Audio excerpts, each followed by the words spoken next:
Hi there, and welcome to your course in the Self Respect Bumper.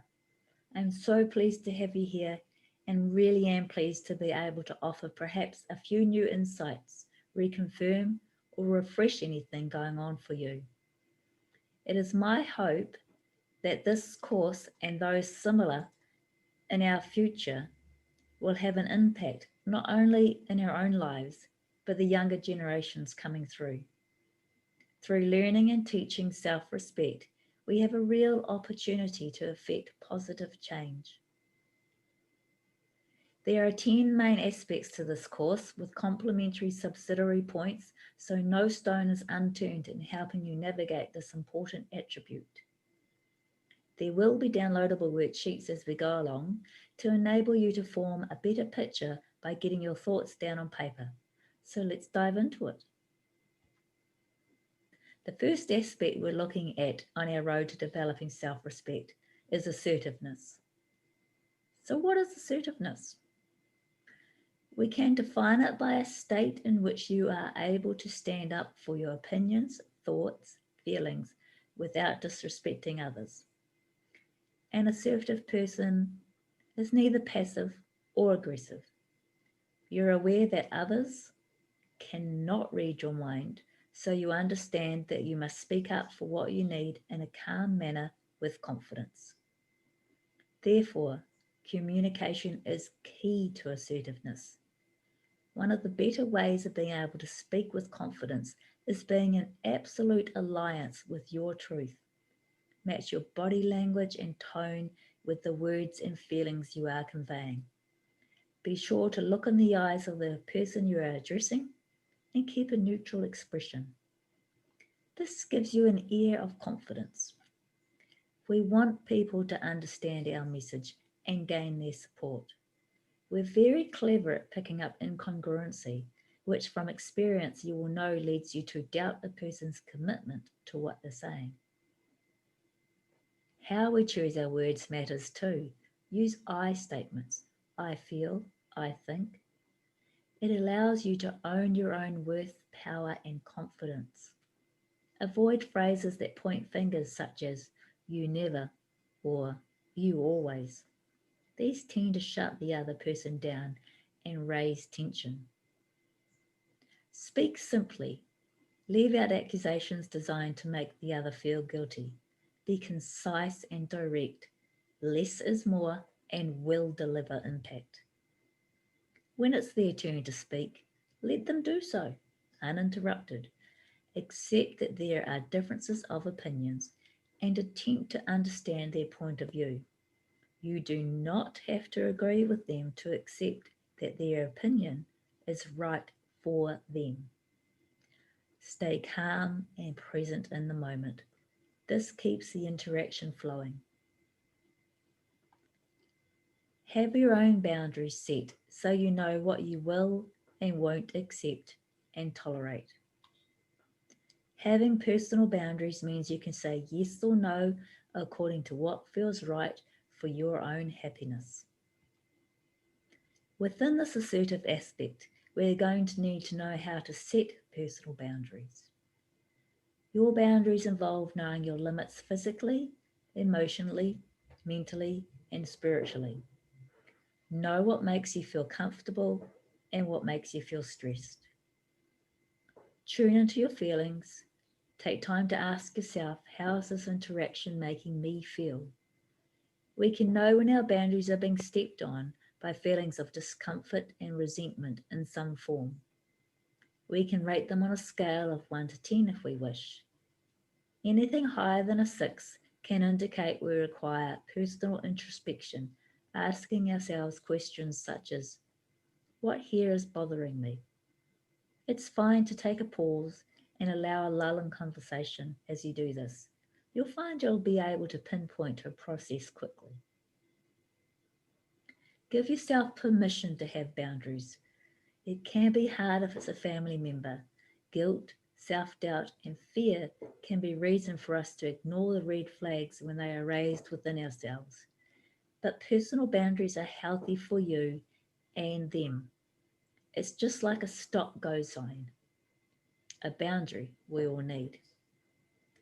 Practice the self-awareness, and if you notice your levels slipping, ask, what's changed? What am I or the other person doing? It's valuable to look at your past and present. What is your role? Are you the traditional family caretaker? Have you always given to others, ignoring your own needs, becoming drained? What did your upbringing model to you? Are your relationships and environment reciprocal to you? Recognizing these allows you to question, change, accept, or discard to bring you in alignment with your true self. Self care now. You need to take time. You actually need to spend some time putting yourself first. When your own cup is full, you can fill others easily and better. And seeking help is okay. You're here today seeking help. There's so much support out there, various specific support groups, churches, counselling, and there's always a good friend to confide in. Once you've got your boundaries set, practice them. Begin with the small ones. Choose a boundary you wish to put in place that won't overly threaten you. Act upon it.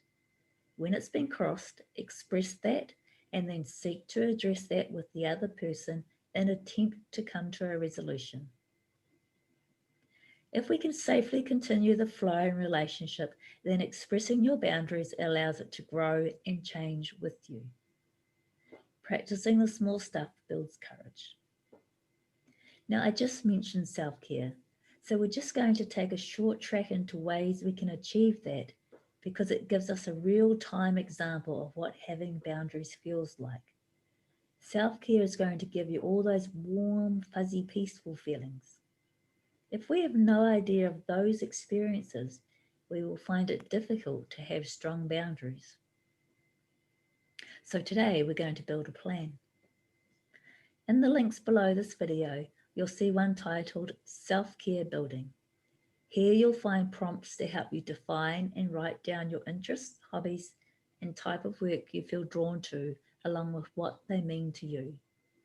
Write down the goals you have in life, big and small, congratulating yourself as you achieve each.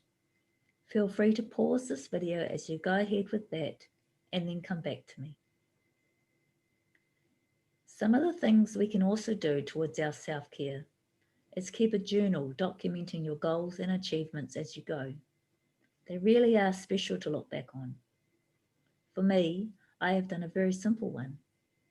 Each year I open a notes category on my phone, head up each month, and put in what I've achieved. It's a personal thing filled with things others may find silly, but that really doesn't matter.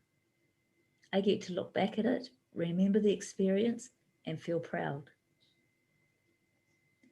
Also, practice eating healthy as best as you can. Hygiene, get enough hours of sleep, exercise, avoid drugs, limit alcohol intake, and be sure to have regular medical checkups. Keep in contact with friends. Do something every day that you enjoy and find ways to relax. It may be meditation, yoga, taking a bath, walk, getting a massage, or playing a musical instrument. Awesome. You're doing terrific. We're at aspect 2 of our self-respect bumper, self-acceptance. Get to know yourself, your uniqueness. Learn about your values, abilities, personalities, beliefs, and character. This is why we needed to take the previous exercise in self-care. Stop people pleasing and know what's important to you. Writing a personal philosophy is invaluable. I wish it were mandate in schools. It gives you a very clear picture of who you are and where you stand in life matters. See it as if you're writing a professional statement for a job application, but it is for you. It gives you guidance, a type of personal code of conduct, and a wonderful foundation to step off from. Recognizing your values and unique individual essence guides behavior and will bring you fulfillment when you honor them. Take note of when you do and when you don't honor them. Strive to honor them more often as you go. It makes life easier, and happier, lessening those bad feelings because you do matter. You'll find the link below with easy to follow steps in recognizing your values and turning them into a personal philosophy you can be happy with. Upon opening the link, you'll find a couple of simple questions prompts with a really great comprehensive list of attributes that you can just choose from, and that shows you how to chunk them down into the essentials that represent and support your inner self. After which you'll be able to check in with them monthly or yearly to rate your satisfaction with them and change them. Imagine what would life look like if you lived by the statement you uncover about yourself. Magnificent, I'm guessing. Going great. Our third aspect is spirituality. This helps to have a happier, more peaceful life, connecting us to the world and others. It's not religion, rather self development, giving purpose, hope, faith, belonging, and meaning to your life. You know yourself how busy, hectic, and ever changing the world is in which we live. Spirituality allows you to feel grounded, having a place in our beautiful world. Spirituality is whatever you believe it to be. It can be discovered suddenly or over a lifetime. There's no wrong or right. It's discovering what you believe in, and no one can tell you that. With the list of values you've made, you'll be able to identify what you believe is right and wrong behavior to and for you. Be willing in this journey to ask controversial questions of yourself about all manner of subjects: politics, abortion, homosexuality. Remember, it's all personal to you. Have a think about who you look up to. What do they believe? Who you surround yourself with does rub off. Take a moment to think about the times you struggled. It can help you to see what your beliefs are, good and bad, those serving us and those not. Again, remember to reach out for support if needed. Having a good look around to see what others believe, those in your community and those close. Be prepared to look for alternatives in all options to find what's suitable to you. Some use groups and different kinds of meditations, acupuncture, Reiki, aromatherapy. It's only about awakening that wholesome spiritual feeling inside you, working to become an ideal good person. Helping others helps you find purpose and grounding. Number 4 aspect on the run now: realism. Okay, so learning to handle criticism. Listen honestly, openly, actively listen to hear the message, absorb it, and then do what you need to do with it. Is it constructive or destructive? You may have heard, don't just listen to respond. That's about focusing on what you want to say next. You might be turning over in your head what you want to say and missing the true intent of their message. Missing words where they change their accent and tone, body language. Missing these things can send a whole different interpretation. Try to be present, personally ready and open at the time for it. If you're not, that's fine too. Simply thank them and walk away. If you can let them know you're not available at the moment, to give them your full attention and arrange a time, or let them know when you are likely to be available. Avoid exploding in front of them. Minimize encounters with people you find toxic. Pause, take a breath before responding, and remember, another's opinion is based on their own experiences, values, and beliefs. If you find the criticism constructive, then make plans to act upon it. Aspect number 5: focus. Routines are good. You know your tasks and objectives, your big picture, and your why it is that you want this goal. There are links below to help you with setting your goals, prioritizing their importance to you, working out your next action step, and time management. So get into those. You want to have your time managed and locked in. not only to ensure your success, but so you can let others know your non negotiable time frames of unavailability. What we're looking to do here with focus is eliminate and reduce distractions. Make sure you're rested and well nourished will most definitely add to your focusing ability. Sixth aspect, forgive yourself, forgive others. Don't live in the past. Move on from your mistakes, difficult situations. When forgiving yourself, pay attention to your emotions, acknowledge them and the mistake out loud. Think of it as a learning experience. You did what you did with the skills you had at the time. Take time, be kind to yourself and the inner child that feels the damage. Support the inner critic with love, tough love, and get outside help. When forgiving others, it is not saying the actions are okay. It is not giving them a free pass. It is not allowing yourself open to be re-hurt in a similar way all over again. It is asking, what is this pain causing yourself? People do all kinds of things, intentional or not, and either way, it is us that must take the responsibility for how it leaves us. Recognize your part in how you feel, commit to letting go, focusing on the present. Number 7 aspect, share respect. Do offer respect to others. Give what you wish to receive and possess within yourself. You have an enormous capacity within you to do great things. Give without ever overdoing and draining your own energy. Say no when you need to. This actually gives others a chance to practice sharing respect too. The 8th aspect in your self respect bumper is humility.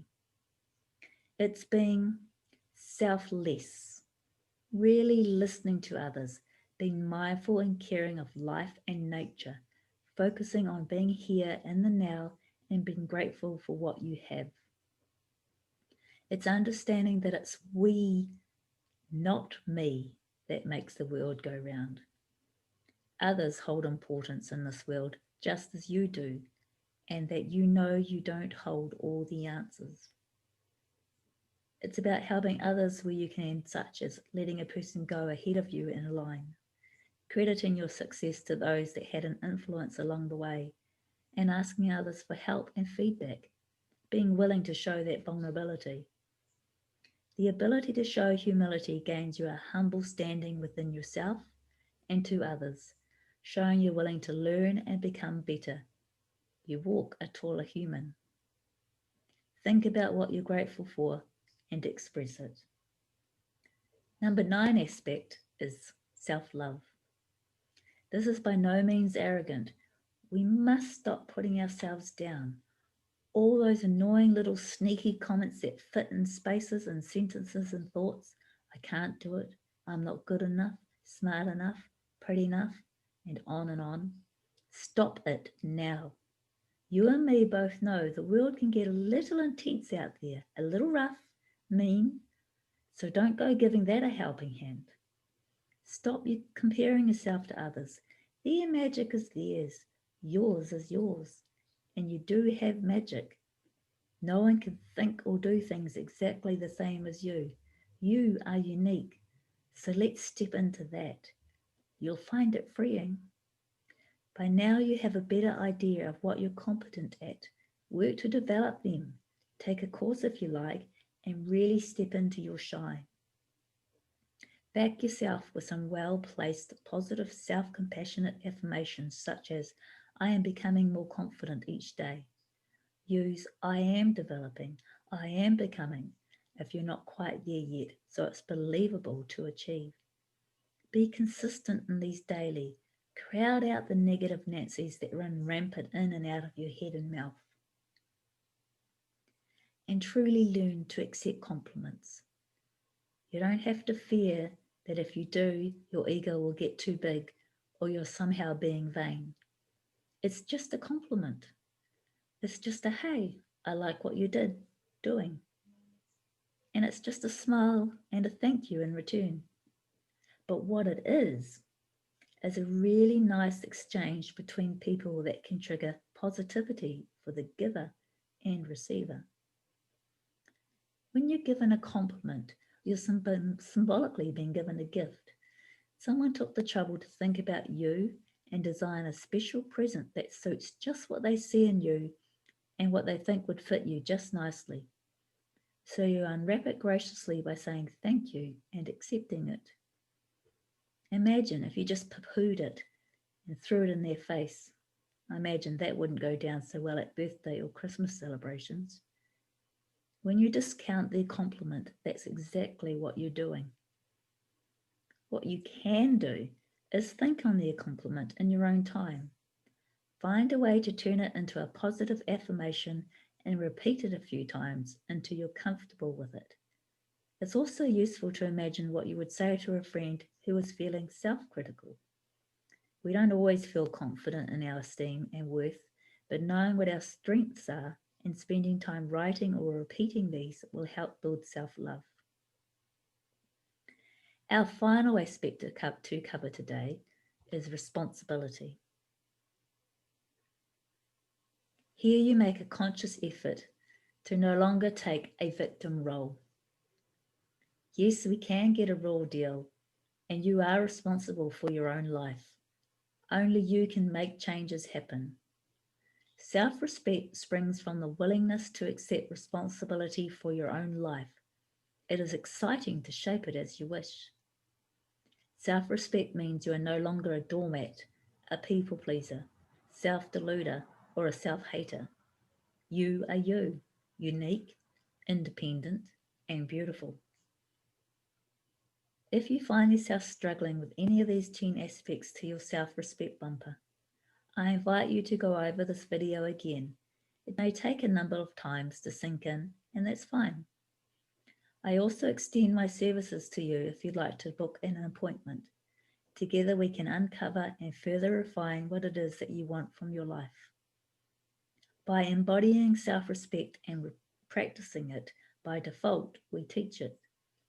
If bullies or other strong personalities whom are also lacking their own self-respect were met in all their interactions by those who do possess it, they would become limited in their use of imbalanced attributes.